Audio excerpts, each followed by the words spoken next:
Assalamualaikum warahmatullahi wabarakatuh.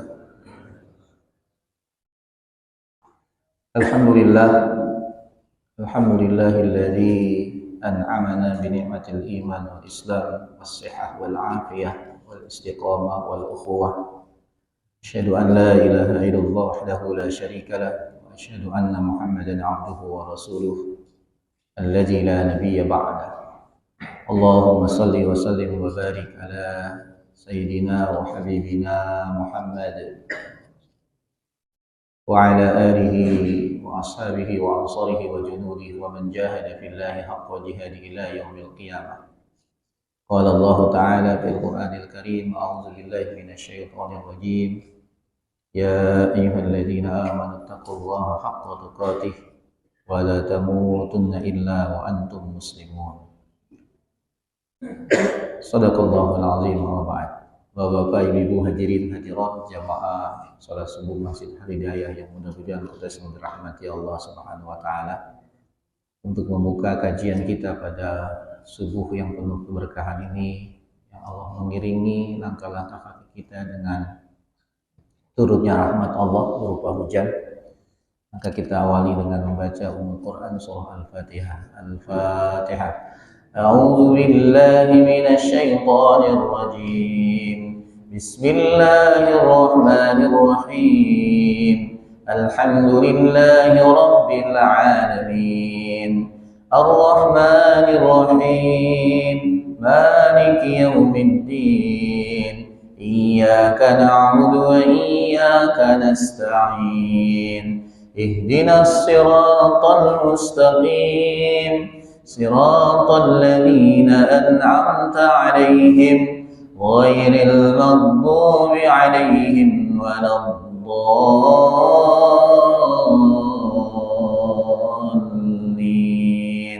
آمين. Salawat dan salam semua tetap tercurah kepada kedua hasanah kita, tauladan terbaik hidup kita, manusia biasa yang sangat luar biasa. Beliau adalah Nabi besar Muhammad Sallallahu Alaihi Wasallam. Semoga kita kelak termasuk golongan umatnya yang akan mendapatkan syafaatul uzma dari beliau Sallallahu Alaihi Wasallam. Amin ya rabbal alamin. Bapak Ibu sekalian, para ulama mengklasifikasikan ayat ada dengan istilah arja ayat.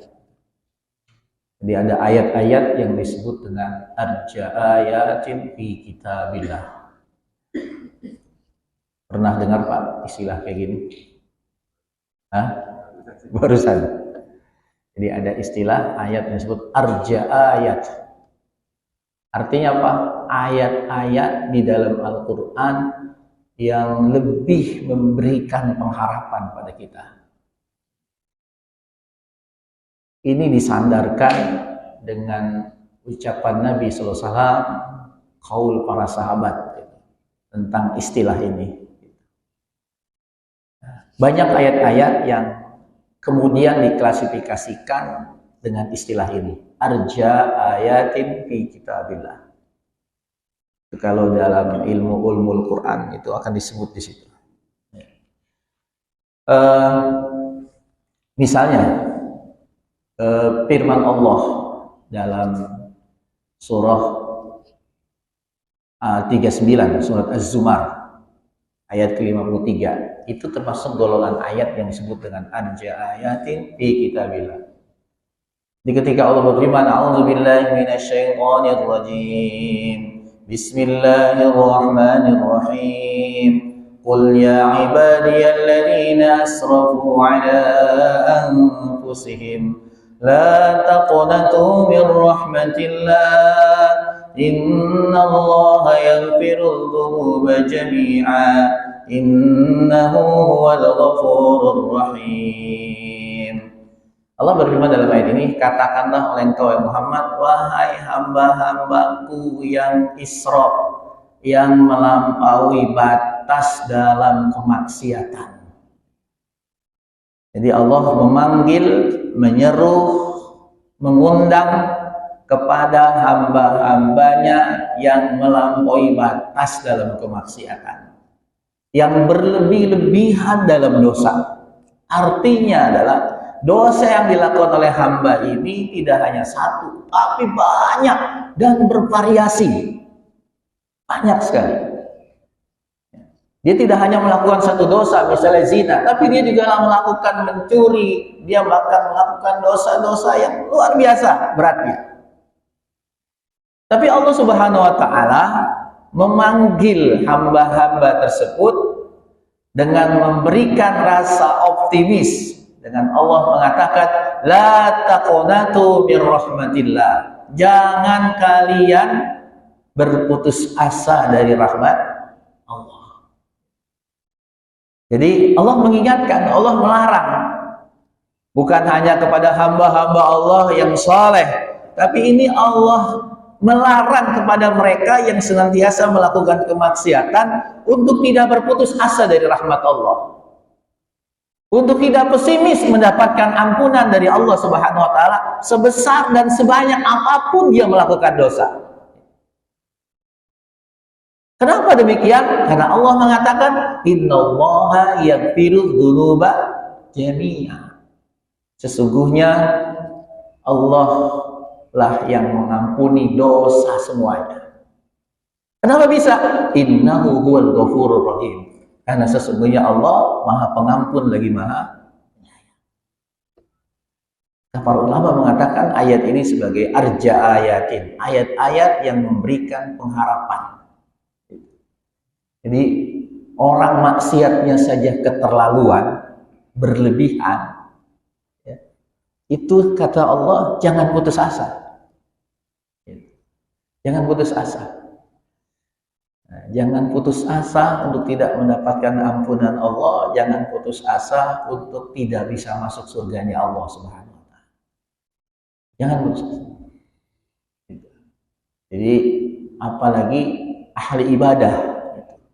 Terkadang kita suka ditakut-takuti gitu. Seringkali salah kamu, neraka kamu, dikit-dikit neraka kok dikit-dikit gitu. Kan begitu. Jadi kita bahasanya siapa Gus Baha itu, jangan kalah kampanye sama kelompok sebelah. Kelompok sebelah itu ketika ada umatnya yang meninggal dunia selalu mengatakan tuh, ya, apa kata-kata, sudah tenang bersama Bapak di surga, gitu. Ya Bapak, kan begitu kan? Ya, selalu begitu ketika ada yang meninggal di antara mereka. Padahal bisa jadi bagaimana kita tahu kehidupannya, tapi selalu begitu. Nah kita yang ahli ibadah, insya Allah, amin ya rabbal alamin, yang senantiasa ke masjid masih ketakutan, masih ditakut-takuti untuk tidak bisa masuk surga. Kampanye itu ya, kalau terus-menerus didengungkan, ya, walaupun itu salah, akan menjadi sebuah kebenaran. Gitu. Nah, itu khawatir, gitu. Kan begitu sistemnya. Jadi kalau nggak apa-apa kalau salah, tapi kalau sering terus disampaikan, gitu, orang akan menganggap itu sebagai sebuah kebenaran. Nah, jadi kita sebagai seorang muslim dan muslimah itu harus ada optimis yang tinggi, dan ayat ini mendukung itu. Jadi orang israf berlebih-lebihan, ya memang israf itu tidak boleh dalam segala hal, bukan hanya dalam maksiat, dalam kebaikan sekalipun nggak boleh israf, nggak boleh. Israf itu berlebih-lebihan. Dalam banyak ayat Allah sebutkan gitu. Kulu washrabu wala tusrifu, makan, minum, tapi jangan berlebihan. Walaupun masih nampung gitu ya, makan aja terus, apa yang jadi habak. Terutama lagi kondangan tuh, apa yang dicobain. Kalau lagi kondangan, itu sayang katanya. Sebelum makan nasi, kita makan yang kecil-kecil dulu. Makan bakso selesai, somai no somai, pindah ke somai. Habis somai, pindah lagi ke yang lain. Baru ditutup dengan makan besar. makan nasi. Seperti itu jangan sampai isra, nggak boleh. Ya. Dalam wudhu juga begitu. Wudhu orang sering mentang-mentang airnya ngalir terus, gitu ya. Gampang, akhirnya wudhunya berlebihan dalam menggunakan air. Kalau begitu, kata Nabi itu kena setan yang namanya setan walhan. Jadi wudhu itu, Bapak Ibu sekalian, ada setan khususnya. Namanya setan walhan. Kenal gak? Enggak kan? Saya juga gak kenal. Nama setannya walhan. Apa tugas walhan? Membuat orang ragu dalam berwudu. Karena ragu, akhirnya ulang lagi. Ulang lagi. Akhirnya apa? Berlebihan dalam menggunakan air. Dan itu kalau terus dilakukan, ya, akan terus muncul keraguan. Saya dulu pernah nanganin orang kayak gitu. Jadi sampai udah sholat, itu batalin lagi. Wudhu saya tadi udah cukup, balik lagi, wudhu lagi gitu. Sampai begitu. Ini luar biasa setan itu. Nanti kalau dari walhan udah bebas gitu ya, dari walhan udah bebas gitu. Kita yakin wudhu kita sudah benar, tidak berlebihan dalam menggunakan air, kita mulai dengan sholat kan gitu. Begitu kita mulai dengan sholat, di situ tuh setan lain udah nunggu. Ya, setan lain udah nunggu. Namanya setan khonzab. Ini setan khusus menggoda orang yang lagi sholat. Gitu, goda sholat. Makanya banyak orang sholat baca, tapi dia nggak tahu apa yang dibaca. Gitu. Seperti itu. Dari awal, dari takbiratul ihram itu sampai salam melamun kemana-mana. Mulutnya baca. Gitu. Nah itu kena setan, namanya setan khonzab. Gitu. Termasuk yang kehilangan barang, nyari nggak ketemu-temu, sholat pasti ketemu. Ya. Jadi udah marah sama istri, sudah marah sama suami gitu, marah sama anak, marah sama pembantu karena barangnya nggak ketemu. Begitu sholat, Allahu Akbar. Oh iya, di situ ya. Gitu. Nah begitu. Itu kena setan namanya khonzab. Jadi artinya berlebihan itu nggak boleh. Tidak hanya dalam kemaksiatan, dalam kebaikan sekalipun tidak boleh berlebihan. Nah ini ayat yang memberikan harapan lebih kepada kita. Secara khusus ditujukan kepada mereka hamba-hamba Allah yang senantiasa melakukan kemaksiatan. Kemudian juga ayat yang lain ada, misalnya ayat yang masyhur surat An-Nisa di surah ayat 48 maupun 116 itu sama bunyinya, sama ujungnya beda sedikit. Yang ketika Allah berfirman, "Innallaha la yaghfiru ayyushraka bihi wa yaghfiru ma duna dzalika liman yasha." Sesungguhnya Allah tidak akan mengampuni dosa syirik dan Allah akan mengampuni dosa selain syirik. Jadi catatannya, asal jangan kesyirikan yang kita lakukan. Maka dosa apapun Allah ampuni. Itu pun kesyirikan kalau sampai mati belum tobat. Pokoknya kalau orang melakukan kesyirikan sampai mati belum tobat, maka bisa dipastikan dia nggak punya peluang untuk masuk surga. Tetapi kalau dosa yang lain masih punya peluang. Ya, masih punya peluang. Tapi kalau kesyirikan udahlah, nggak ada ampunnya. Karena Allah sangat benci, sangat murka kepada orang yang melakukan kesyirikan.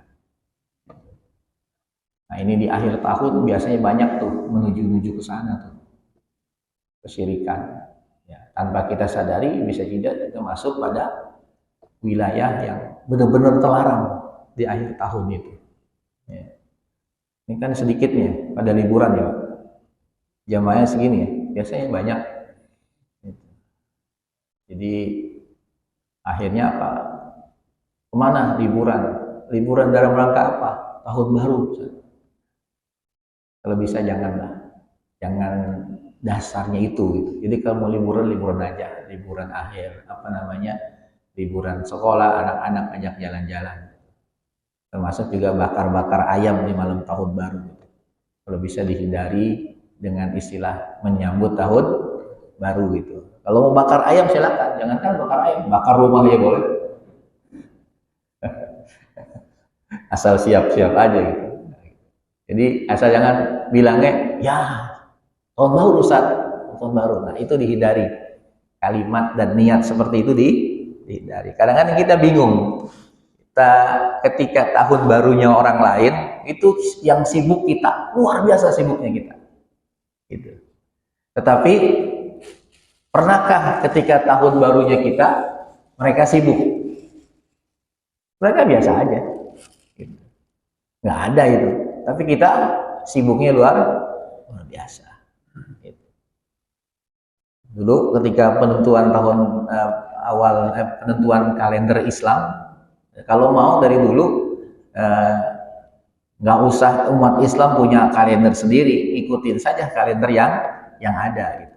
Tetapi kan enggak, akhirnya di masa Umar bin Khattab kemudian dibuatlah penentuan kalender dalam Islam, yang kemudian diambillah momen hijrahnya Rasul sebagai penamaan kalender dalam Islam. Ya, artinya kita punya sendiri gitu, punya sendiri. Kalau mau ngikutin saja. Ketika itu kan ada usul, bagaimana kita mengikuti penanggalan Persia, enggak ditolak. Penanggalan Romawi, enggak ditolak.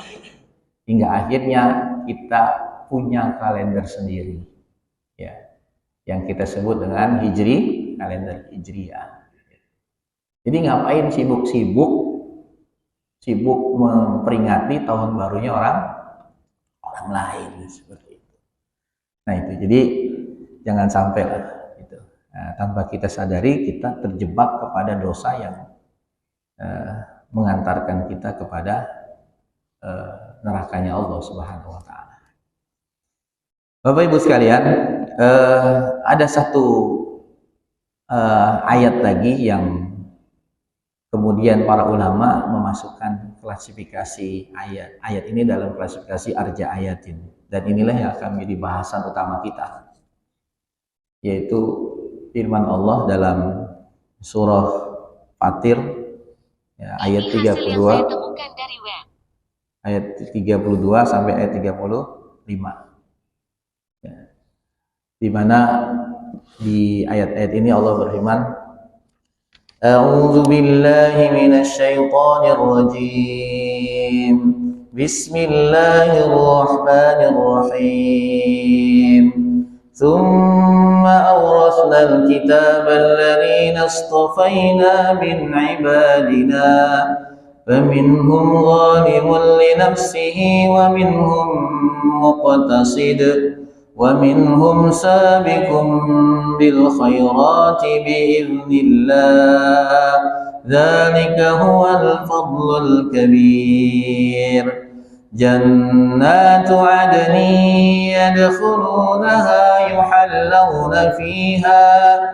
يُحَلَّوْنَ فِيهَا مِنْ أَسَاوِرَ مِنْ ذَهَبٍ وَلُؤْلُؤًا وَلِبَاسُهُمْ فِيهَا حَرِيرٌ وَقَالُوا الْحَمْدُ لِلَّهِ الَّذِي أَذْهَبَ عَنَّا الْحَزَنَ إِنَّ رَبَّنَا لَغَفُورٌ شَكُورٌ الَّذِي أَحَلَّنَا دَارَ الْمُقَامَةِ مِنْ فَضْلِهِ لا يمسنا فيها نصب ولا يمسنا فيها لغوب.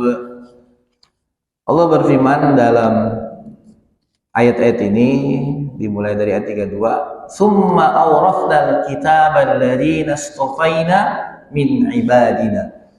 Kemudian kami wariskan Al-Qur'an itu kepada orang-orang yang telah kami pilih dari hamba-hamba kami. Bapak Ibu sekalian, menarik ayat ini. Allah membahasakan Al-Quran itu sebagai warisan, dengan bahasa warisan.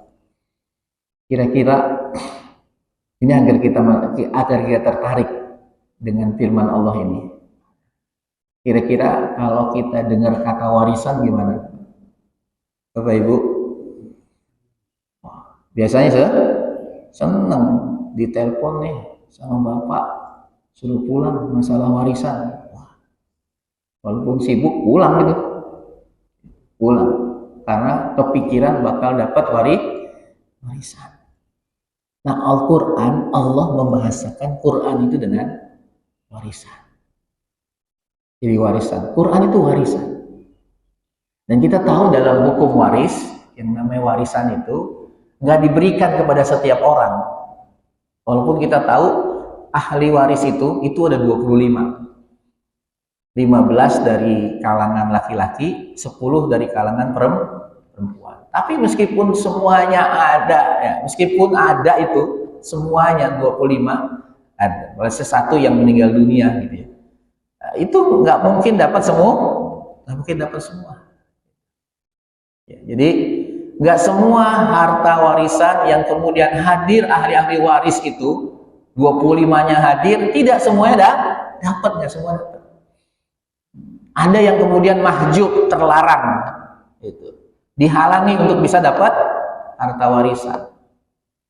Misalnya cucu itu termasuk ahli waris, tetapi dia bisa nggak dapat kalau masih ada anak laki-laki. Seperti itu. Nah, Al-Quran bahasakan begitu.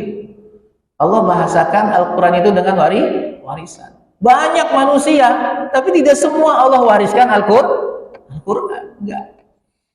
Begitu juga banyak umat Islam, tapi tidak semua orang mau mengambil dari Al-Quran. Jadi Allah bahasakan Quran sekali lagi dengan warisan agar kita tertarik untuk berdekat-dekatan dengannya. Dan juga secara bahasa, Bapak Ibu sekalian, warisan itu diantara makna secara bahasa adalah terakhir, ya, terakhir. Makanya kenapa disebut dengan harta waris? Karena dia harta yang terakhir dibagikan. Jadi kalau misalnya kita kadang suka salah dalam menggunakan bahasa gitu. Ya, jadi misalnya nggak kelihatan di masjid 3 hari gitu. Pulang kampung Ustaz. Ya, pulang kampung. Ngapain? Pulang kampung dalam rangka apa? Orang tua Ustaz bagi-bagi warisan. Emang orang tua ente udah meninggal? Ustaz sembarangan. Orang tua saya dua-duanya masih komplit. Nah, ente bilangnya warisan. Warisan itu harta yang dibagikan setelah sang pemilik meninggal dunia. Jadi jangan salah. Jangan salah gitu. Kalau dibagikan sebelum meninggal namanya hibah, hadiah. Jadi bukan bahasa warisan. Nah ini, jadi jangan salah bahasa. Jangan salah bahasa. Kalau yang dibagikan sebelum meninggal dunia, nah itu tidak terikat dengan hukum waris. Nah, itu boleh dibagikan rata, misalnya bagi rata. Bagi rata deh, nggak apa-apa itu. Yang prosentase 2:1 antara laki-laki dan perempuan itu harta warisan. Kalau bukan harta warisan boleh dibagi rata. Hukumnya dosa kalau dibagi rata harta warisan itu. Ancamannya neraka di surat An-Nisa itu. Yang banyak kan begitu kan? Udahlah bagi rata lah gitu. Ya. Sama aja kan, sama-sama anak gitu. Apalagi misalnya yang anak perempuannya yang merawat ibunya selama ini, orang tuanya dari masih sakit sampai meninggal dunia. Maka ketika kedua orang tuanya meninggal dunia, begitu pembagian harta waris minta dibagi rata. Saya kan yang merawat ibu, saya kan yang mendampingi ibu sampai meninggal dunia, kata anak perempuannya. Udah tuh amalnya hilang semua. birrul walidainnya itu hilang semua pahalanya. Kenapa? Ternyata dia dengan merawat orang tuanya, ya, itu hanya ingin mendapatkan imbalan harta waris yang lebih. Bahkan bukan ikhlas, hilang udah amalnya, ya, hilang.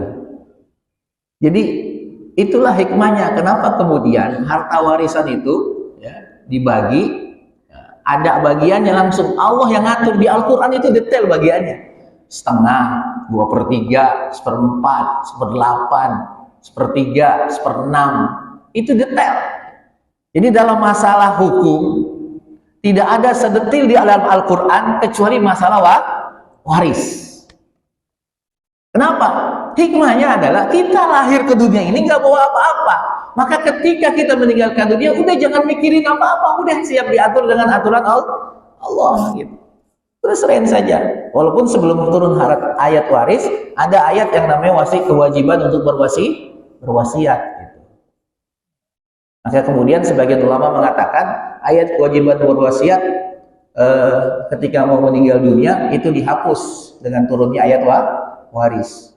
Kan surat Al-Baqarah ayat 180 begitu. Kutiba 'alaikum idza hadara ahadakumul maut in taraka khairan lil wasiyah lil walidaini wal aqrabin bil ma'ruf haqqan 'alal muttaqin. Diwajibkan atas kalian apabila tanda-tanda kematian kalian sudah rasakan, maka wajib bagi kalian untuk berwasiat tentang kebaikan, termasuk terkait dengan harta buat orang tua dan para kerabat. Tapi kemudian ketika turun ayat waris, sebagian ulama mengatakan hukum ayat ini dimansuh, dihapus, gitu ya, dalam hal pembagian harta. Karena pembagian harta setelah turun ayat waris diatur dengan hukum waris. Sebagian ulama lagi mengatakan masih bisa ayat ini dipakai pembagian harta dengan sistem wasiat, yaitu bagi mereka yang ahli warisnya itu kemungkinan terhalang untuk bisa mendapatkannya gitu. Maka dia bisa mendapatkan dari harta yang meninggal nanti itu dengan jalan wasiat. Tapi kalau yang ahli waris utama nggak boleh dapat harta dari wasiat, misalnya anak, suami atau istri, nah itu nggak boleh. Bapak atau ibu, dia nggak boleh dapat harta melalui jalan wasiat. Gitu. Jadi orang-orang tertentu saja dari ahli waris yang boleh mendapatkan harta lewat jalan wasiat. Misalnya anak angkat, dia sudah ikut dari kecil, kan ketika meninggal dunia dia nggak dapat waris, maka dia bisa dapat dengan cara apa? Wasiat. Tapi wasiat tidak boleh lebih dari sepertiga, nggak boleh. Ya. Memang kalau bicara warisan duit enak, cuman nggak ada duitnya jadi enak juga ya. Nah jadi itu kembali lagi Al-Quran Allah bahasakan dengan waris. Jadi hanya orang-orang tertentu saja, ya, yang kemudian dia bisa menerima Al-Quran, yang kemudian Allah wariskan Al-Quran kepadanya. Dan Allah sebutkan itu alladzina istofaina min ibadina, yaitu orang-orang yang telah kami pilih dari hamba-hamba kami. Jadi siapa dia hamba-hamba kami? Para mufassir mengatakan hamba-hamba kami yang dimaksud adalah ummatu Muhammadin sallallahu alaihi wasallam, yaitu umat Rasulullah Muhammad sallallahu alaihi wasallam. Jadi umat Islam. Jadi kita diwariskan kitab yang luar biasa yang bernama Al-Quran. Allah turunkan banyak kitab sebelum Al-Quran, tapi kemudian hanya umat Islam yang kemudian Allah wariskan Al-Quran. Ini khusus. Jadi betapa kita ini, Nabi mengatakan umat terakhir, nahnul akhirun as-sabiqun. Kita umat terakhir, tapi kita duluan yang masuk surga nanti. Amin. Jadi kita umat terakhir, tapi nanti nggak boleh umat yang lain masuk surga sebelum umat Islam. Nabi Muhammad Nabi terakhir, tapi nggak boleh surga dimasuki sebelum dimasuki oleh Nabi Muhammad Sallallahu Alaihi Wasallam.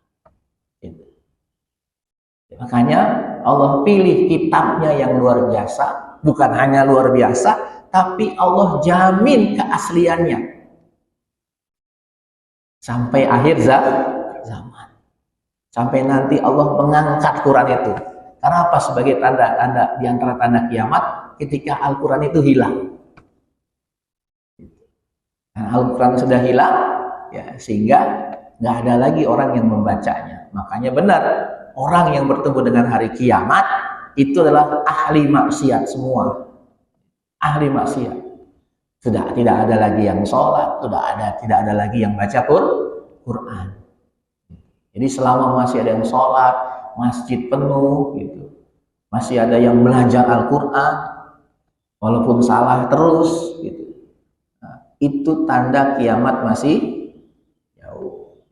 Makanya kalau kiamat mau dijauhin, terus Pak, ramaikan masjid, ramaikan masjid. Itu kiamat masih jauh. Selama orang masih banyak ibadah, kiamat masih jauh. Karena tadi yang ketemu dengan hari kiamat hanya pelaku maksiat, orang-orang kafir saja. Jadi bagaimana nanti Allah wafatkan semua orang beriman, semua orang Islam, ya, setelah terbitnya matahari dari tempat terbenamnya, maka setelah itu semua orang di masa itu yang masih kafir menyatakan keimanannya. Tapi Allah tolak keimanannya. Setelah itu Allah kirimkan angin yang berhembus. Maka setiap angin yang berhembus itu lewat di bawah ketiak seorang muslim, seorang mukmin. Maka tidak lama kemudian muslim dan mukmin itu meninggal dunia. Maka tinggallah sisalah orang-orang kafir yang hidup. Makanya jangan coba-coba mau ketemu masa itu. Kita khawatir ketemu masa itu, matahari terbit dari tempat terbenamnya, ternyata ketika angin berhembus kita nggak mati. Berarti apa? Kafir kita. Ya, kafir kita. Berarti kalau kita nggak mati. Seperti itu. Nah itu. Jadi Allah sebutkan ini. Tetapi meskipun umat Islam ini dapat kitab yang luar biasa, diwariskan Al-Quran, kitab yang luar biasa, Allah sebutkan umat ini sebagai hamba pilihan, hamba-hamba pilihan. Tapi ternyata penyikapan umat Islam ini terhadap Al-Quran itu berbeda-beda, tidak sama. Maka kemudian Allah menyebutkan 3 golongan dalam menyikapi Al-Quran. Pertama kata Allah Subhanahu Wa Taala, "Faminhum zalimul nafsi." Ada di antara mereka yang menzalimi diri sendiri. Kelompok kedua, "Wa minhum muqtasid." Ada yang pertengahan. Dan yang ketiga, wa minhum sabiqum bil khairati biiznillah. Ada di antara mereka yang berpasabiqul khairat dalam kebaikan. Maka siapa 3 golongan ini? Yang pertama, yang disebut dengan zalimun li nafsi, kata Imam Ibnu Katsir dalam tafsirnya, orang yang zalimun li nafsi itulah al-mufarritu fi fi'li ba'dil wajibat, al-murtakib li ba'dil muharramat. Yang disebut dengan zalimun li nafsi adalah orang-orang yang melalaikan pada sebagian kewajiban dan melakukan pada sebagian yang diharamkan oleh Allah Subhanahu wa Ta'ala. Jadi artinya kewajiban-kewajiban yang Allah wajibkan padanya itu tidak semua dilaksanakan. Gitu. Ada makanya orang rajin sholat tapi puasanya enggak. Ya. Banyak kayak begitu. Kalau sholatnya rajin lah, tapi kalau suruh puasa, termasuk puasa Ramadan berat banget. Ada. Makanya ada katanya masih di Bekasi, Kabupaten Bekasi, satu kampung itu rata-rata ini gitu. Itu kalau awal Ramadan itu puasa, tapi nanti kalau sudah beberapa hari Ramadan ya sudah biasa saja, seperti bukan bulan puasa. Gitu. Ya. Seperti itu. Artinya apa? Apa yang Allah sebutkan ini ada yang kemudian ditafsirkan oleh para ulama, orang-orang yang hanya melakukan sebagian kewajiban, sebagian lagi ditinggalkan. Ada juga orang yang rajin puasa tapi sholatnya enggak. Ada. Atau ada juga 5 waktu tapi dia tidak sanggup melakukan 5 waktu. 5 waktunya nggak bisa, cuman 3 waktu, 4 waktu. Apalagi subuh paling berat lewat gitu. Jadi macam-macam. Ini disebut zalimun li nafsi. Di samping dia melalaikan sebagian dari kewajiban, dia juga melakukan yang diharamkan. Sebagian yang diharamkan dia masih lakukan. Riba dia masih konsumsi misalnya. Bahkan bisa jadi ada orang yang masih dia suka minum minuman khamar. Dulu di masa Nabi sebelum turunnya ayat khamar masih banyak sahabat yang minum minuman, masih banyak. Nah, sebelum khamar itu dilarang secara total. Makanya ketika Allah berfirman dalam surat Al-Maidah tentang secara totalitas hukum haramnya khamar, maka sahabat-sahabat itu nanya, bagaimana Nabi, teman-teman kami, sahabat-sahabat kami yang ketika sebelum ayat ini turun mereka masih minum minuman. Maka kemudian Allah menurunkan ayat lainnya. Laisa 'alal ladzina amanu wa 'amilus solihati junahun fima ta'imu idza mattaqaw wa amanu tsumma taqaw wa amanu tsumma taqaw wa ahsanu wallahu yuhibbul muhsinin. Tidak ada dosa bagi orang-orang yang melakukan sesuatu ya pada apa yang mereka makan, pada apa yang mereka minum. Jadi artinya tidak mengapa, karena ketika itu status khamar belum menjadi haram. Jadi tidak mengapa. Tidak dihitung sebagai sebuah dosa. Tapi kalau sudah status khamar itu sudah turun haram, maka masih dikonsumsi itu dosa. Jadi, nah istilahnya kelompok zolimun di nafsi ini kalau gampangnya STMJ lah gitu ya. Sholat terus, maksiat jalan. Nah, banyak yang kayak gitu. Banyak, justru banyak yang kayak gitu. Itu kan gitu. Habis sholat ngumpul, ngerumpi, ada. Itu seperti itu. Nah itu bisa jadi begitu. Nah ini yang disebut dengan zalimun li nafsi. Lalu yang kedua adalah muqtasid. Apa muqtasid? Kata Imam Ibnu Katsir, muqtasid itu adalah huwa al-muaddi lil wajibat at-tariku lil muharramat wa qad yatruku ba'dal mustahabbat wa yaf'alu ba'dal makruhat. Jadi yang muqtasid itu adalah orang yang menunaikan kewajiban. Jadi kalau kewajiban semua dikerjakan oleh dia, tidak ada yang tidak dikerjakan. Sholat 5 waktu, saum Ramadan, haji jika dia mampu, zakat, semua dikerjakan. Tidak ada yang ditinggalkan. Berbeda dengan kelompok yang pertama, zalimun li nafsi. At-tariku lil muharramat, dan dia tinggalkan semua yang diharamkan, ditinggalkan. Nggak ada yang dia haramkan itu dia lakukan. Riba dia tidak konsumsi, dia tidak berzina, dia tidak minum minuman khamar, dan pokoknya maksiat apapun dia tidak lakukan. Wa qad yatruku ba'dal mustahabbat. Ya, tetapi terkadang dia masih meninggalkan apa yang disunahkan. Jadi yang disunahkan masih ditinggalkan. Kalaupun dilaksanakan kalau sempat aja gitu. Misalnya sholat 5 waktu nih, qobliyah sama ba'diyah. Ya, dia nggak begitu prioritas banget.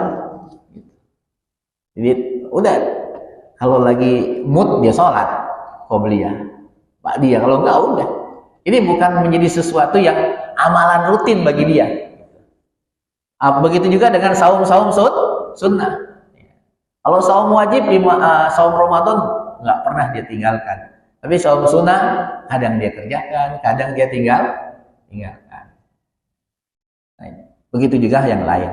Jadi intinya kalau kewajiban tidak ada yang ditinggalkan, yang haram tidak ada yang dikonsumsi olehnya. Hanya sebagian dari hal-hal yang disunahkan, yang dianjurkan dia tidak lakukan. Tapi tidak 100% tidak dilakukan. Masihlah untuk melakukannya. Itu yang kedua. Kemudian yang ketiga adalah wa minhum sabiqun bil khairat. Siapa dia? Dia adalah al-fa'ilu lil wajibat wal mustahabbat. Ini luar biasa kelompok yang ketiga. Dia lakukan semua yang wajib, dia lakukan semua yang sunnah. Pokoknya jangankan yang wajib, yang sunnah saja dia lakukan, nggak tinggalkan. Qobliyah, ba'diyah nggak pernah dia tinggalkan. Saum Senin Kemis dia lakukan. Pokoknya dia lakukan. Begitu juga ibadah-ibadah yang lain. Ya. At-tariku lil muharramat, dia tinggalkan yang haram, wal makruhat, bahkan yang dimakruhkan dia tinggalkan. Tadi kalau kelompok yang kedua itu yang makruh masih dilakukan. Gitu. Jadi kelompok yang kedua tadi muqtasid, yang wajib dikerjakan, yang haram ditinggalkan, sebagian yang sunnah dikerjakan, sebagian ditinggalkan, tapi masih melakukan sebagian yang dimakruhkan. Nah, ini juga banyak kan? Yang dimakruhkan masih dilakukan. Nah, kalau yang kelompok tiga ini wajib dilakukan, sunnah dilakukan, kemudian yang makruh ditinggalkan. Wa ba'dul mubahat, dan juga meninggalkan sebagian yang dimubahkan. Jadi yang mubah sebagian ditinggalkan, sebagian masih dilakukan. Karena memang dalam kehidupan ini banyak sesuatu yang kita lakukan itu yang sifatnya mubah dan kita tidak bisa meninggalkan secara totalitas. Banyak, seperti apa? Kemarin Piala Dunia, nonton bola apa hukumnya? Wajib apa sunnah? Hah? Wajib bagi maniak bola. Iya. Itu hukumnya mubah. Boleh. Ya, enggak diperintahkan, enggak dilarang. Boleh, enggak apa-apa. Gitu. Tapi mubah itu bisa berubah. Bisa menjadi sunnah, bisa menjadi wajib, bahkan bisa menjadi makruh dan bisa menjadi haram. Kalau gara-gara nonton bola kemudian enggak sholat subuh, haram itu. Ya. Banyak kan begitu, nonton bolanya mah kuat, malam begadang, begitu mau subuh tidur, bangun-bangun johor. Haram itu, yang asalnya mubah menjadi haram. Seperti itu. Nah kan kita nggak bisa meninggalkan itu. Ya. Totalitas yang mubah semuanya tidak dilakukan. Boleh. Nah, makanya para ulama membagi hukum itu dalam usul fikih menjadi 5. Wajib, mandub, haram, makruh, dan mubah. Itu hukum dalam Islam.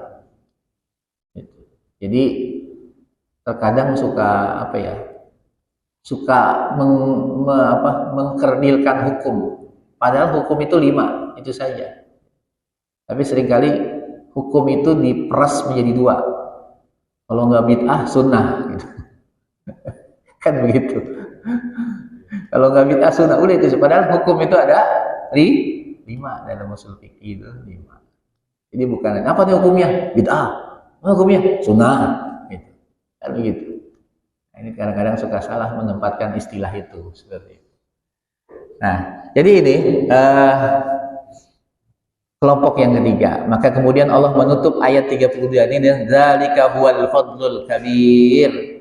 Lalu itulah kitab Al-Quran merupakan karunia besar dari Allah Subhanahu wa Ta'ala. Jadi kita karunia besar itu sebenarnya Al-Quran. Termasuk nikmat besar itu Quran. Di samping tentu nikmat iman dan Islam. Allah sebutkan itu Quran. Di surat Ar-Rahman ada 31 pertanyaan Allah ajukan pada kita. Fabi ayyi ala'i rabbikuma tukadziban. Lalu nikmat Tuhan kalian yang mana yang mau didustakan? Maka sebelum Allah merinci menyebutkan nikmat-nikmat yang lain, maka yang pertama kali Allah sebutkanlah nikmat Al-Quran. Ar-Rahman 'allamal Qur'an khalaqal insan 'allamahul bayan. Ar-Rahman, Allah yang Maha Pengasih. Siapa dia? Yang mengajarkan Quran. Pertama Quran. Baru kemudian bahkan khalaqal insan, yang menciptakan. Quran dulu baru penciptaan manusia. Baru kemudian Allah ajukan 31 pertanyaan pada kita. Itu Quran itu. Maka Allah sebutkan ini, dzalika huwal fadlul kabir. Itulah karunia Allah yang besar. Maka bagaimana kemudian nasib 3 kelompok ini? Ya. Maka kemudian Allah melanjutkan firman-Nya di ayat 33. Jannatu adni yadkhulunaha yuhallawna fiha min asawir min dhahabin wa lu'lu'a wa libasuhum fiha harir. Surga-surga Aden yang mereka masuk ke dalam surga itu, lalu mereka di dalam surga kemudian mereka dikalungkan, disematkan pada mereka kalung-kalung berupa emas, berupa mutiara, dan pakaian mereka di dalam surga adalah sutra. Ini menarik. Setelah Allah sebutkan 3 kelompok tadi, ada yang zalimun li nafsi, ada yang muqtasid, ada yang sabiqu bil khairat. Kemudian setelah itu Allah bicara tentang surga. Tentang surga. Apa korelasinya dengan ayat sebelumnya? Ya. Korelasinya adalah Allah menyebutkan tentang nasib 3 kelompok itu nanti di akhirat. Dan di sini Allah menggunakan, setelah Allah menyebutkan Jannatu Aden, surga-surga Aden, yadkhulunaha, mereka masuk ke dalamnya. Nah, di sini ini dibahas oleh para ulama. Yadkhulunaha, ini domirnya kembali kemana? Pelakunya kembali kemana? Maka kemudian dibahaslah oleh para ulama. Jadi bagaimana para ulama tafsir begitu jelinya. 1 huruf saja hilang itu dibahas. Kenapa enggak di ayat sebelumnya ada huruf ini, di ayat sesudahnya enggak ada? Apa sebabnya? Itu ada maknanya luar biasa. Begitu juga dalam kalimat ini, kenapa kemudian Allah menggunakan fi'ilul mudhari dengan domirnya hum, banyak, jamak bentuknya. Kembali kemana? Maka kalau kita lihat sepintas, saya mau tanya Bapak Ibu, bagaimana menurut Bapak Ibu nasib yang zalimun li nafsi nanti di akhirat? Masuk surga atau masuk neraka? Bapak Ibu? Halo? Jangan-jangan merasa yang zalimun li nafsi nih. Jadinya nggak jawab. Hah? Masuk mana? Masuk surga juga. Oh itu kan Ustadz yang bilang arja ayatin. Boleh. Harapan harus tinggi. Harapan itu masih ada kan gitu ya. Jadi ya, mungkin bisa jadi ada orang yang memahami, yang zalimun li nafsi itu masuk neraka lah. Kalau yang kelompok kedua, kelompok ketiga wajar. Kelompok ke-1 zalimun li nafsi, STMJ, sholat terus masih ya jalan gitu. Tetapi ini dibahas oleh para ulama tadi, yadkhulunaha, mereka masuk ke dalamnya. Ya. Ini bentuknya jamak, domirnya hum. Ya. Maka artinya berdasarkan penggunaan kata kerja dengan domir hum di ilmu mudhari di ayat 33 ini menunjukkan semuanya masuk surga. Gitu. Semuanya masuk surga 3 kelompok itu. Ya. Kenapa? Kalau cuma 2, ya, atau cuma 1 lah, cuma 1 yang misalnya sabiqu bil khairat, maka kalimat kata kerja yang Allah gunakan bukan yadkhulunaha, tapi yadkhuluha. Ya, yadkhuluha. Ini yang dibahas oleh para mufassir. Yadkhuluha. Bukan yadkhulunaha, tapi yadkhuluha. 1. Kalau yang masuknya ke surga itu cuma 2 kelompok, yaitu kelompok kedua dan ketiga, harusnya penggunaan kalimatnya adalah yadkhulaniha. Yadkhulaniha. Jadi kalau yang kelompok kedua, bunyi ayatnya begini. Jannatu adni yadkhulunaha. Jannatu adni yadkhuluha. Nah, itu kalau yang hanya sabiqu bil khairat yang masuk surga. Kalau dua-duanya, kelompok 2 dan 3, maka harusnya bunyi ayatnya Jannatu adni yadkhulaniha. Tetapi ini menggunakan Jannatu adni yadkhulunaha. Bentuknya banyak. Jadi ini dibahas oleh para mufassir. Nah, jadi artinya semuanya masuk surga. Bapak Ibu, alhamdulillah masuk surga. Belum selesai saya bahasannya. Belum selesai. Ya, belum selesai nih. Masuk surganya gimana? Belum. Ya. Jadi banyak hadis-hadis Nabi yang menyebutkan tentang mendukung penafsiran ini, bahwasanya semuanya masuk surga. Jadi hadisnya semakna, banyak tapi semakna, yaitu adalah nanti di akhirat itu kata Nabi, umatku terbagi menjadi 3 kelompok. Ya. Sepertiga zolimun li nafsi, sepertiga muktasid, sepertiga kelompok sabiqum bil khairat biiznillah. Tapi itu secara presentasi ya sepertiga. Tapi secara jumlah bisa jadi zolimun li nafsi lebih banyak. Ya. Jadi pembagiannya aja nih. Bukan berarti dari 1.300.000 sekiannya satu, enggak. Jadi secara jumlah bisa jadi di antara kelompok itu lebih banyak. Ini terbagi saja, pembagiannya saja. Maka kelompok yang pertama adalah yang masuk surga tanpa hisab. Masuk surga tanpa hisab. Siapa dia? Sabiqum bil khairat. Sabiqum bil khairat. Lalu yang kedua, masuk surga dengan hisab, tapi hisabnya ringan. Hisabnya sangat ringan. Fahuwa yuhasabu hisabai yasir. Jadi orang ada yang dihisab tapi hisabnya ringan banget, gampang banget. Sehingga akhirnya mudah dia masuk surga. Tetap dihisab tapi gampang. Kalau kelompok pertama tanpa hisab. Dan kelompok yang ketiga yang masuk surga karena syafaat Nabi Muhammad sallallahu alaihi wasallam.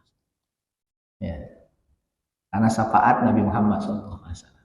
Maka hal ini kemudian dijelaskan oleh Allah di ayat berikutnya tentang kelompok yang tadi yang masuk zalimun li nafsi. Jadi semuanya masuk surga, tapi proses masuk surganya berbeda-beda. Kalau yang sabiqu bil khairat tanpa hisab, masuklah. Kalau yang muktasid dihisab tapi ringan. Tetapi ini yang zalimun li nafsi berat banget mau masuk surganya. Dan Allah sebutkan itu di ayat 34-nya. Ketika Allah berfirman, wa qalul hamdulillahilladzi azhaba 'annal hazan inna rabbana laghafurun syakur. Jadi kata para mufasir, ini ayat yang ke-34 ini adalah ucapan kelompok yang pertama, yang zalimun li nafsi. Mereka mengatakan begitu mereka menginjakkan kaki mereka di dalam surga, lalu mereka langsung memuji Allah Subhanahu wa taala. Alhamdulillah, segala puji bagi Allah, alladzi azhaba 'annal hazan, yang telah menghilangkan, melenyapkan dari kami kesedihan, kegundahan, keresahan. Ini artinya mereka bisa menginjakkan kaki mereka masuk ke dalam surga itu setelah melalui proses yang sangat menegangkan. Saat momen-momen yang sangat sulit luar biasa. Mulai dari mereka dibangkitkan dari alam kubur, mereka lari ke sana kemari tanpa tentu arah.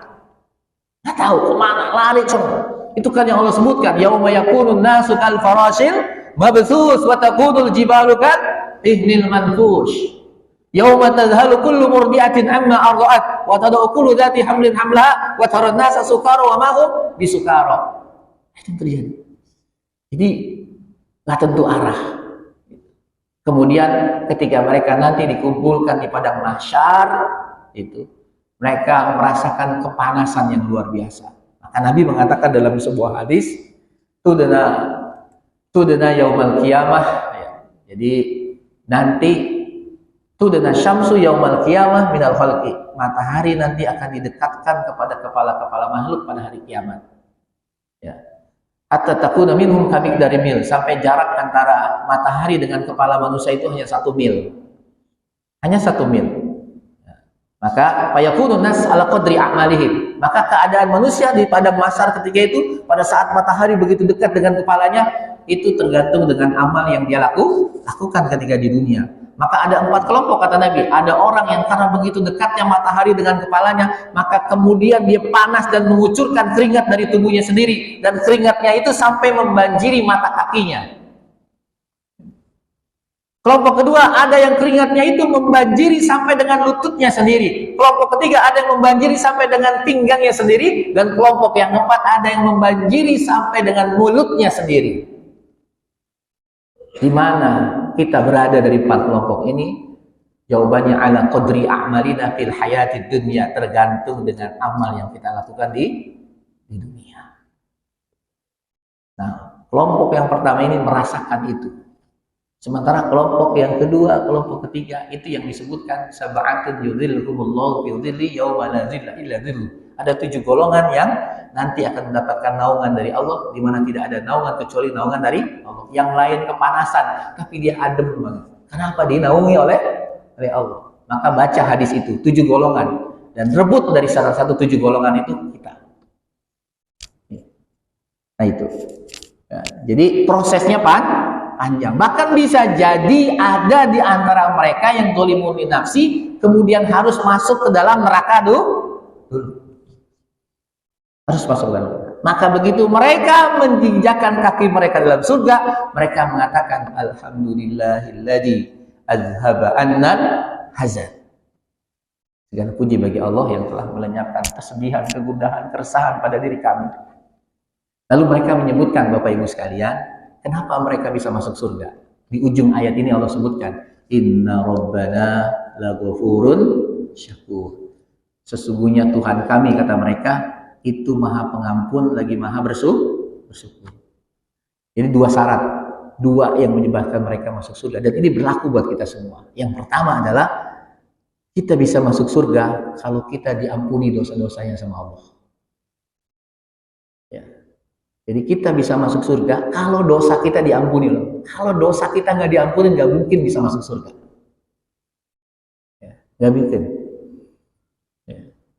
Saya mau tanya Bapak Ibu sekalian, mau masuk surga atau terhindar dari neraka? Pilihannya cuma 2, jangan nambah. Kadang-kadang dikasih pilihan 2, pilihannya yang ketiga biasanya. Ya. Mau miskin ahli ibadah, apa mau kaya maksiat, pilihnya kaya tapi ahli ibadah tuh. Kadang-kadang begitu sulit pilihnya. Padahal pilihan saya cuma 2. Mau masuk surga apa mau terhindar dari neraka? Masuk surga ya. Baik. Ibu apa Bu? Nah, ini yang tepat sebenarnya. Kenapa? Orang yang masuk surga belum tentu selamat dari neraka.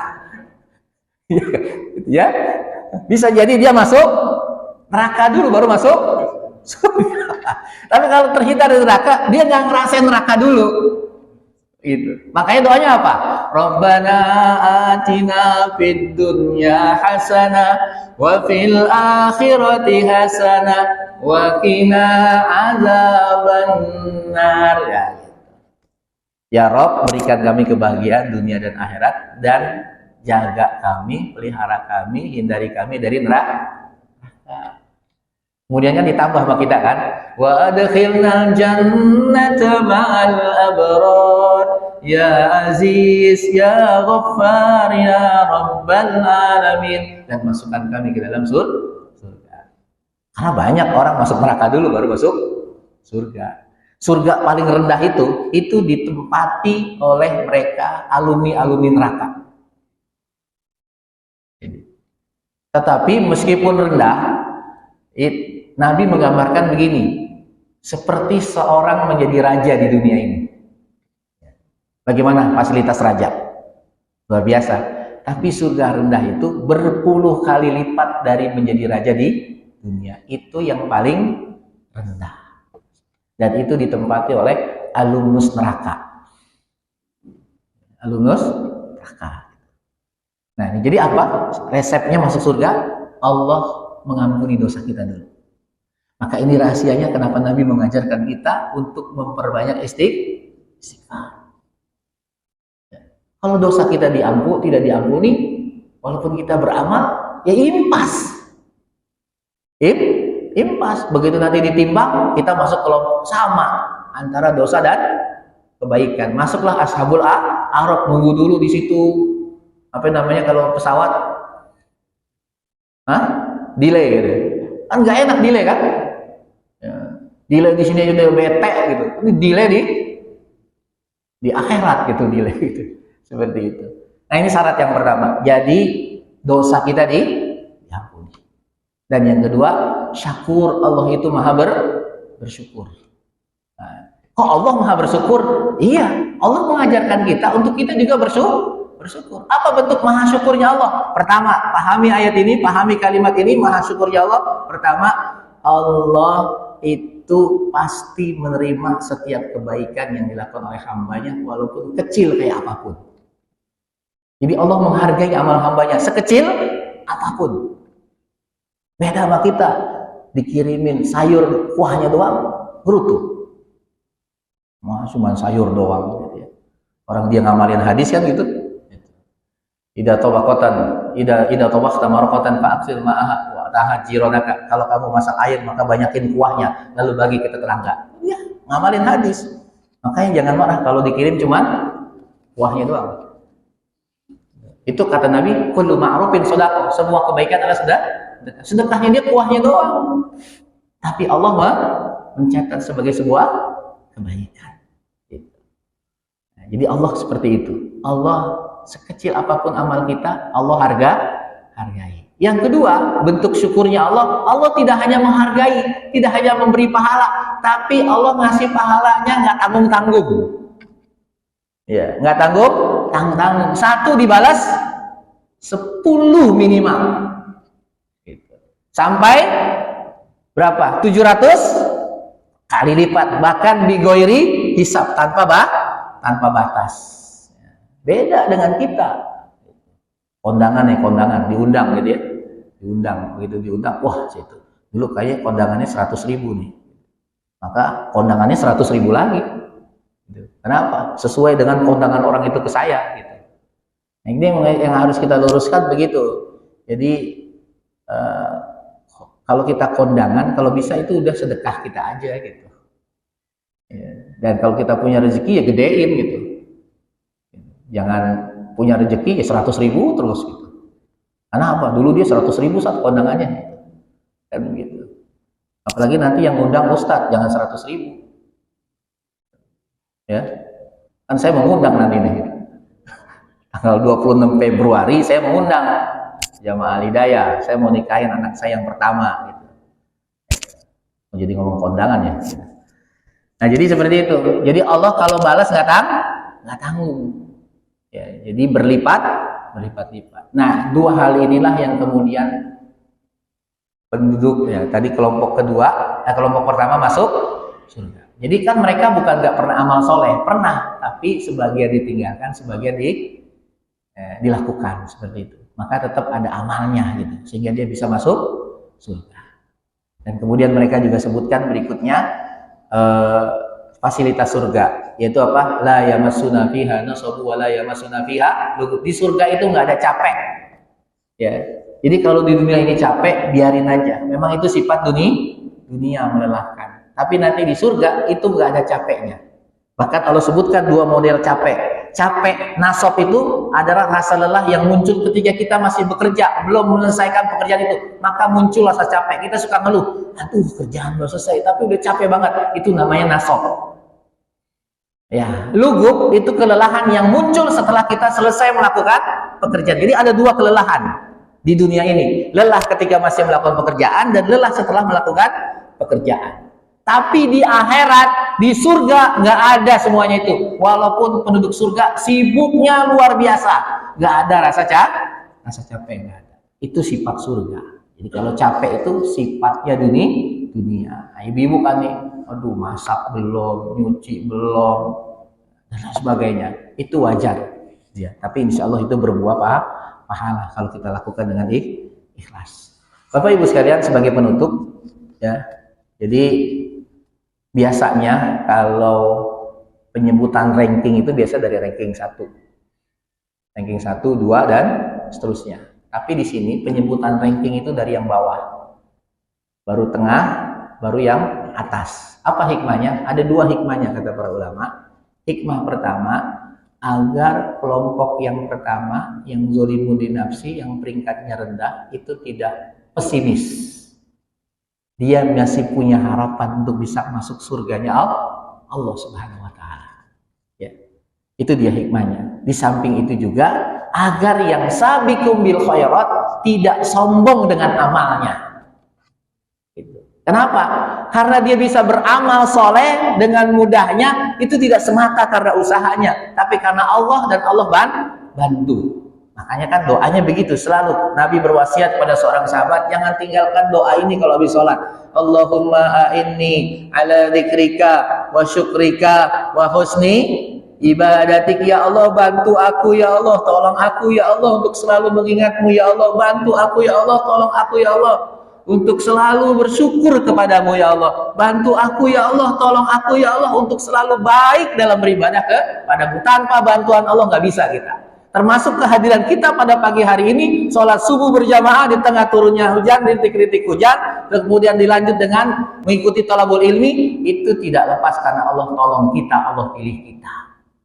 Ya, buktinya banyak, tapi tidak semuanya itu. Tidak semua orang bangun ketika sholat itu datang ke masjid. Tidak semua yang datang ke masjid kemudian mengikuti kajian ilmu. Karena apa? Kita orang-orang pilihan. Kita dibantu oleh Allah Subhanahu wa Ta'ala. Dan yang kedua, hikmahnya adalah karena memang harus diakui yang paling banyak nanti di akhirat adalah kelompok yang pertama. Kelompok yang zalimun li nafsi.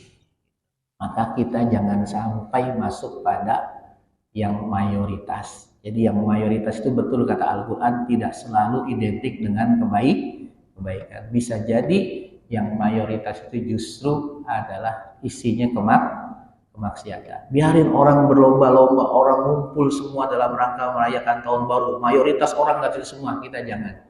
Karena belum tentu. Wala tuti man aktsara fil ardi. Jangan kalian mengikuti orang-orang yang kelihatannya mayoritas. Bisa jadi yang mayoritas itu bisa menyesatkan kalian. Nah itu. Jadi ini hikmahnya dari penyebutan ini. Dan mudah-mudahan dari kajian ini kita bertambah keilmuan kita, sehingga kita tambah pemahaman kita, dan kemudian semakin semangat kita untuk beramal soleh. Karena kita yakin kita semuanya bisa masuk surganya Allah Subhanahu wa Ta'ala. Wabil khusus jamaah Al-Hidayah, Masjid Al-Hidayah yang pagi hari ini hadir, mudah-mudahan kita sama-sama pagi ini berkumpul di rumah Allah ini, dan nanti di akhirat kita bisa bereunian di surganya Allah Subhanahu wa Ta'ala. Demikian mungkin kajian kita pada kesempatan kali ini. Ada pertanyaan, silakan. Waalaikumsalam warahmatullahi wabarakatuh.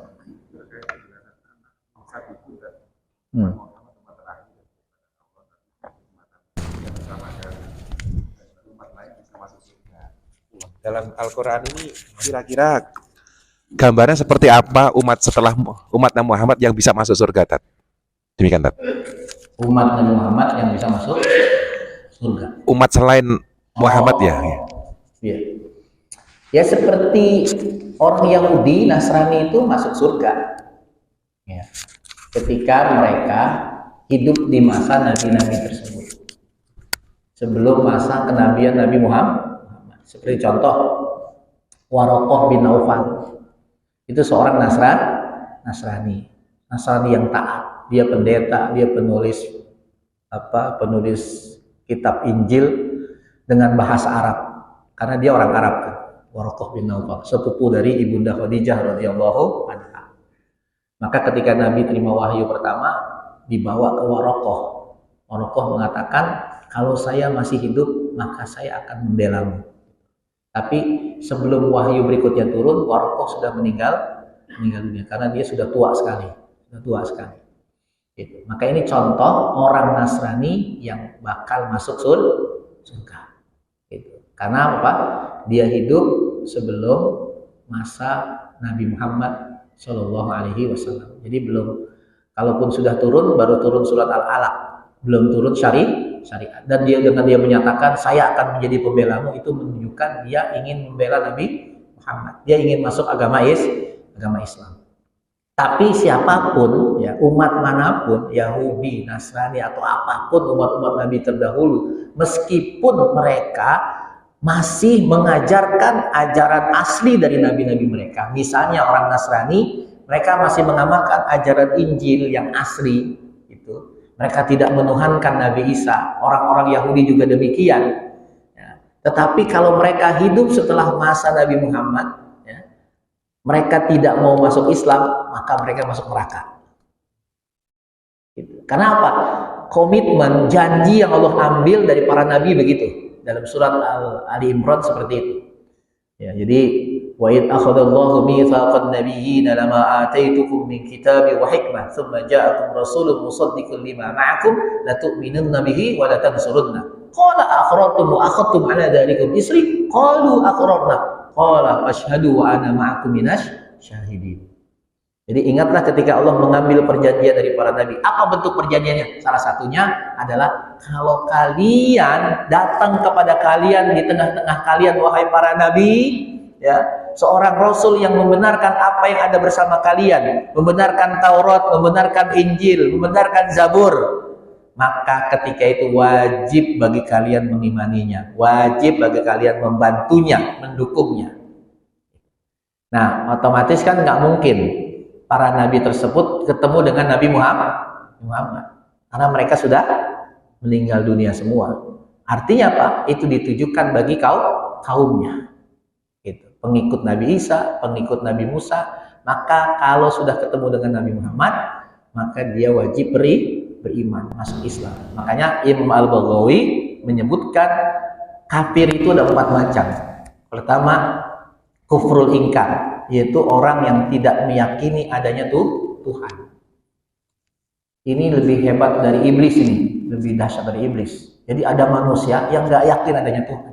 Iblis aja yakin adanya Tuhan. Itu. Ini kufrul ingkar. Yang kedua, kufrul inat. Mereka yakin adanya Tuhan, tapi mereka tidak mau menyembah. Yang ketiga, kufrul juhud. Mereka yakin adanya Tuhan, mereka menyembah Allah, tapi mereka tidak mau mengikuti agama Nabi Muhammad. Jadi mereka mengamalkan ajaran asli agama nabi-nabi mereka sebelumnya gitu. Tapi mereka nggak mau masuk Islam. Mereka tetap disebut kafir. Dan yang keempat adalah kufrun nifaq, kafir munafik. Nah, kata Imam Al-Baghawi, siapapun dari 4 kelompok ini ketika nanti berjumpa dengan Allah dalam keadaan mati seperti itu, maka semuanya masuk neraka. Kata Imam Al-Baghawi. Gitu. Jadi seperti itu. Jadi banyak orang-orang Yahudi sebelum masa Nabi yang soleh. Banyak orang-orang Nasrani di masa Nabi yang sebelum masa Nabi orang-orang soleh. Seperti misalnya kisah seorang laki-laki dari Bani Israel yang menjadi sababun nuzul dari surat Al-Qadar itu, Lailatul Qadri khairum min alfi syahr. Nabi itu bercerita, dulu ada seorang laki-laki soleh dari Bani Israel yang Allah kasih umur 80 tahun. Selama 80 tahun, kalau siangnya dia jihad di jalan Allah, sementara kalau malamnya dia qiyamul lail. Artinya ada orang-orang soleh di kalangan Bani Israel yang mereka juga mendapatkan ganjaran surga ketika mereka komitmen dengan ajaran Nabi mereka. Tapi kalau sudah Nabi Muhammad datang, itu semuanya harus ditinggalkan. Semuanya harus masuk Islam. Harus masuk Islam. Seperti itu. Sama Abu Thalib itu nggak mau masuk Islam, padahal dia tahu kebenaran itu. Kebenaran itu luar biasa. Bahkan dia mengatakan, aku tahu bahwasanya agama yang dibawa keponakanku itu sebaik-baiknya agama. Itu kata Abu Thalib. Tapi aku tidak punya keberanian untuk meninggalkan agama nenek moyangku. Itu dia masalahnya gitu. Jadi saking fanatiknya dengan agama nenek moyangnya, walaupun tahu itu kebenaran nggak dilakukan. Akhirnya apa imbasnya? Masuk neraka. Walaupun nerakanya Abu Thalib, saya pernah sampaikan, di pantainya neraka. Jadi Abu Thalib di pantainya neraka. Kenapa di pantai neraka? Karena dia terendam neraka itu hanya semata kaki. Ya. Jadi kan kalau lagi di pantai itu, kalau air lagi pasang, kena kan semata kaki gitu. Nah, gitu. Tetapi walaupun semata kaki, yang kena mata kaki doang, ininya yang hancur gitu ya. Gitu. Seperti itu. Naudzubillah min. Jadi wajib bagi siapapun setelah Nabi Muhammad diutus untuk masuk ke dalam Islam. Maka di masa Nabi banyak orang-orang Yahudi yang juga masuk Islam. Seperti sahabat Abdullah bin Salam. Dia tahu tanda kenabian itu, dia tahu. Disebut dalam Taurat. Disebut rinci tentang ciri Nabi terakhir. Ya, maka begitu dia tahu, ini dia. Akhirnya dia masuk Islam. Tapi ada juga orang Yahudi yang dia tahu tentang ciri kenabian dan dia tahu ini benar-benar Muhammad yang dimaksud dalam kitab Tauratnya gitu. Tapi mereka tetap tidak mau beriman, maka mati dalam keadaan kafir. Termasuk mertuanya Nabi. Mertuanya Nabi siapa? Huyai bin Akhtab. Nabi punya istri Sofiyah binti Huyai bin Akhtab, orang Yahudi. Anak kepala suku Bani Nadir. Terus kepala suku ya, salah satu kepala suku Yahudi namanya Bani Nadir, yaitu Huyai bin Akhtab. Dia tahu kebenaran itu. Karena dia dialog dengan Nabi seharian, dari pagi sampai malam. Dialog. Maka ketika dia pulang dari dialognya dengan Nabi, dia didampingi dengan saudaranya. Begitu sampai di rumah, kata saudaranya, bagaimana Huyai bin Akhtab? Apakah benar dia Nabi? Kata Huyai, apa? Benar, dia Nabi. Tidak ada yang kurang dari apa yang diinformasikan dalam kitab kita. Lalu bagaimana sikap kita, wahai Huyai bin Akhtab, terhadap orang itu? Kata Huyai, apa? Selama aku masih hidup, aku akan terus memerangi dan memusuhinya. Sehingga dia mati dalam kekafiran. Dia mati dipenggal setelah peristiwa perang Bani Quraidah. Nanti dalam kajian sirah akan kita kaji. Seperti itu. Wallahu a'lam bishawab. Satu lagi. Ya. Kan Piala Dunia Qatar kemarin sempat rame ya. Banyak orang yang non Muslim itu yang akhirnya tertarik sama Islam lah.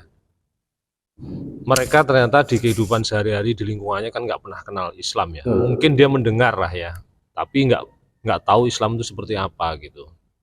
Itu akhirnya banyak juga yang masuk Islam, tapi juga banyak yang masih nggak masuk Islam ya, begitu tahu ya. Berarti nasibnya orang-orang yang nggak mengenal Islam,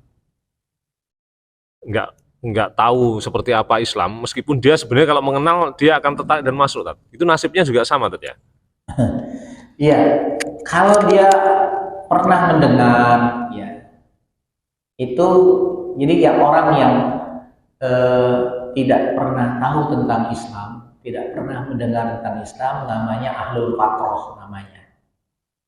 Dikelompokkan kepada ahlul fatroh namanya.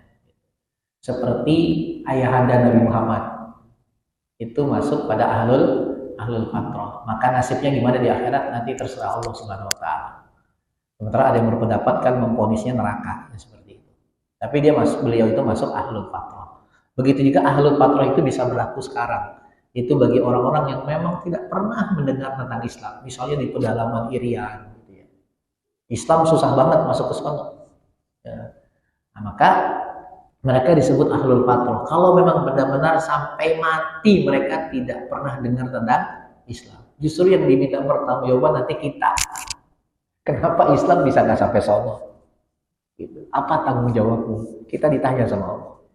Makanya saya selalu sampaikan kalau ada dai-dai pedalaman yang kemudian menghimbau kita untuk berinfak demi kelancaran dakwah di sawah. Bahkan dulu ada Ustadz Fadlan Boromatain ingin beli pesawat karena mereka terbatas untuk masuk ke pedalaman gitu. Sementara orang-orang Nasrani itu wah bisa karena dana mereka kuat. Nah, sementara kita terhalang untuk masuk karena keterbatasan transportasi. Maka sambut itu, karena itu untuk menggugurkan kewajiban kita di hadapan Allah Subhanahu wa taala. Kalau sampai ada di antara mereka yang tidak pernah mendengar Islam, sementara mereka hidup di negeri kita, maka kita yang diminta pertanggungjawaban oleh Allah Subhanahu wa taala. Jadi, kalau memang sama sekali maka disebut ahlul fatroh. Nasibnya gimana? Diserahkan kepada Allah Subhanahu wa taala nanti. Gitu. Tapi kan kalau tadi yang nggak masuk Islam, padahal mereka sudah tahu gitu, nah, tidak masuk dalam ahlul fatroh. Seperti itu. Nah, jadi Allah Maha Bijaksana gitu ya. Bisa mana melihat mana yang masuk kelompok tadi dan mana yang tidak masuk kelompok tadi, seperti itu. Yang inti makanya kita itu Islam ketika menjadi muslim, nahnu du'at qabla kulli syai'. Kita ini adalah dai sebelum jadi apapun. Jadi ketika kita menjadi muslim, maka secara otomatis kita itu dai yang harus dan punya kewajiban untuk menyampaikan Islam sesuai dengan kemampuan kita, kapasitas kita, gitu ya. Jadi jangan sampai melebihi kapasitas kita. Kadang ada orang yang baru tahu satu hadis, satu ayat, dua ayat, bisa mengkafirkan yang lain. Nah itu bahaya. Padahal ilmunya baru satu, tapi yang disampaikan 5. Nah ini under kapasitas gitu. Under capacity seperti itu. Nah itu, jadi seperti itu statusnya Pak. Bisa masuk, kalau memang benar ya sama sekali enggak, itu masuk pada ahlul fatrah. Nasibnya di akhirat dikembalikan kepada Allah Subhanahu wa taala. Wallahu a'lam bishawab. Baik, kalau tidak ada lagi. Oh, ada. Silakan, Bu.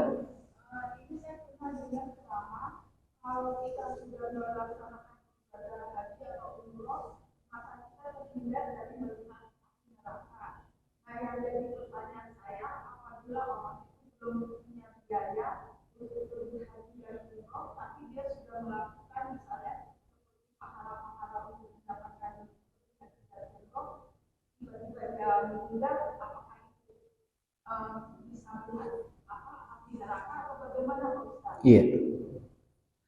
Baik, hadis itu betul, tapi bukan berarti hanya dari satu amal itu saja kita bisa mendapatkan itu. Banyak dari amal lain. Bahkan sampai-sampai Nabi bersabda begini, ada 2 mata yang tidak pernah bisa tersentuh oleh api neraka. 2 mata, 2 model mata. Mata pertama adalah mata yang dibuat menangis karena takut pada Allah di tengah malam. Jadi kita bangun tengah malam, sholat, lalu kita menangis, mengakui dosa-dosa kita. Maka ini model mata pertama yang tidak pernah tersentuh oleh api neraka.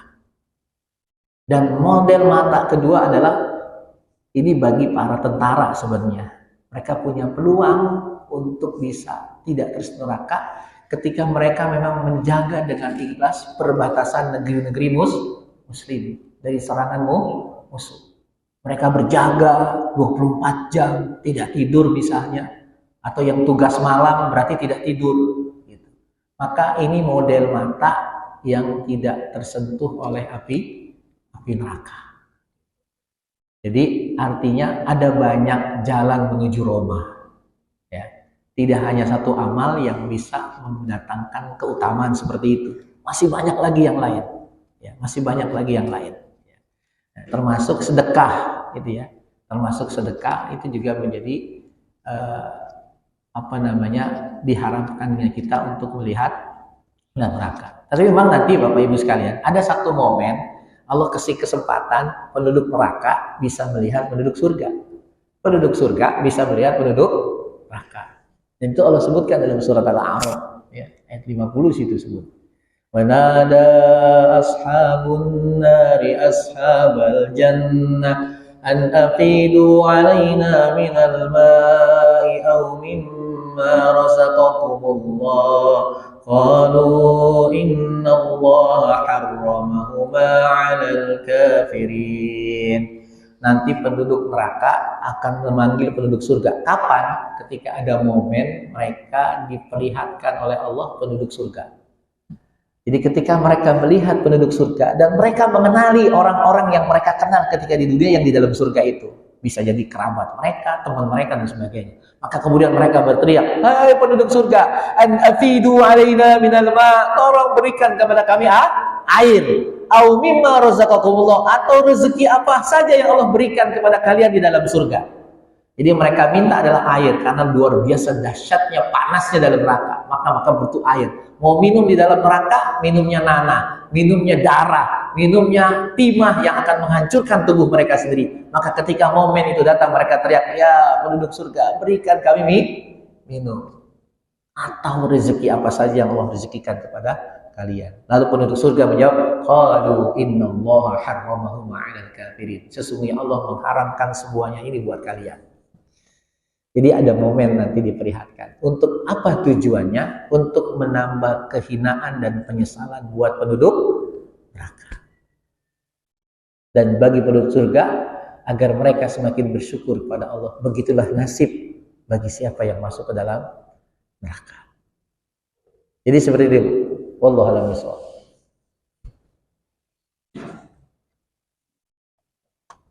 Baik, kalau tidak ada lagi, mudah-mudahan bisa kita pahami Ada yang masih penasaran? Nggak ada ya?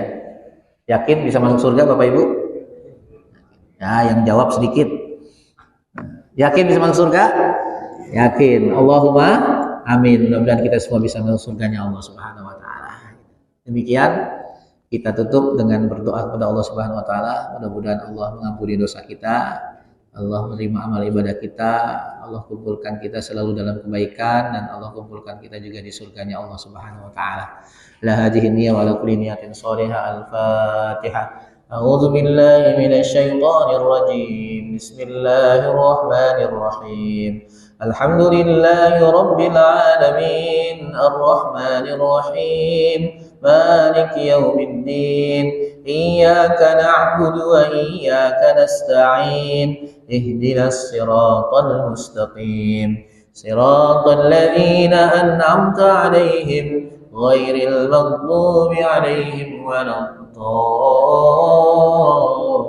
الضالين آمين بسم الله الرحمن الرحيم أستغفر الله العظيم أستغفر الله العظيم أستغفر الله العظيم الحمد لله رب العالمين حمدا الناعمين حمدا شاكرين حمدا يوافي نعمه ويكافئ مزيدا يا ربنا لك الحمد كما ينبغي لجلال وجهك وعظيم سلطانك اللهم صل على سيدنا وحبيبنا محمد وعلى آله وصحبه أجمعين اللهم اغفر لنا ولوالدنا وارحمهم كما ربونا صغارا ولجميع المسلمين والمسلمات والمؤمنين والمؤمنات الأحياء منهم والأموات إنك سميع قريب مجيب دعوات ويا قاضي الحاجات ربنا اغفر لنا ولإخواننا الذين سبقونا بالإيمان ولا تجعل في قلوبنا غلا للذين آمنوا ربنا إنك رؤوف رحيم اللهم ربنا تقبل منا صلاتنا وصيامنا وقيامنا وركوعنا وسجودنا وتعبدنا وتمم تقصيرنا يا الله يا أرحم الراحمين ربنا لا تزغ قلوبنا بعد إذ هديتنا وهب لنا من لدنك رحمة إنك أنت الوهاب اللهم يا مقلب القلوب ثبت قلوبنا على دينك اللهم يا مصرف القلوب صرف قلوبنا على طاعتك اللهم إنا نسألك حسن الخاتمة ونعوذ بك من سوء الخاتمة اللهم إنا نسألك حسن الخاتمة ونعوذ بك من سوء الخاتمة اللهم إنا نسألك حسن الخاتمة ونعوذ بك من سوء الخاتمة اللهم إنا نسألك رضاك والجنة ونعوذ بك من سخطك والنار اللهم إنا نسألك سلامة في الدين والدنيا والآخرة وعافية في الجسد وزيادة في العلم وبركة في الرزق وتوبة قبل الموت ورحمة عند الموت ومغفرة بعد الموت اللهم هون علينا في سكرة الموت اللهم هون علينا في سكرة الموت اللهم هون علينا في سكرة الموت والنجاة من النار والعفو عند الحساب اللهم اجعل خير أمري آخرة وخير عملي خواتمة وخير أيام يوم ألقاك فيه ربنا آتنا في الدنيا حسنة وفي الآخرة حسنة وقنا عذاب النار وقنا عذاب النار وقنا عذاب النار وأدخلنا الجنة مع الأبرار يا عزيز يا غفار يا رب العالمين سبحان ربك رب العزة عما يصفون وسلام على المرسلين walhamdulillahi rabbil alamin. Doa kafaratul majlis.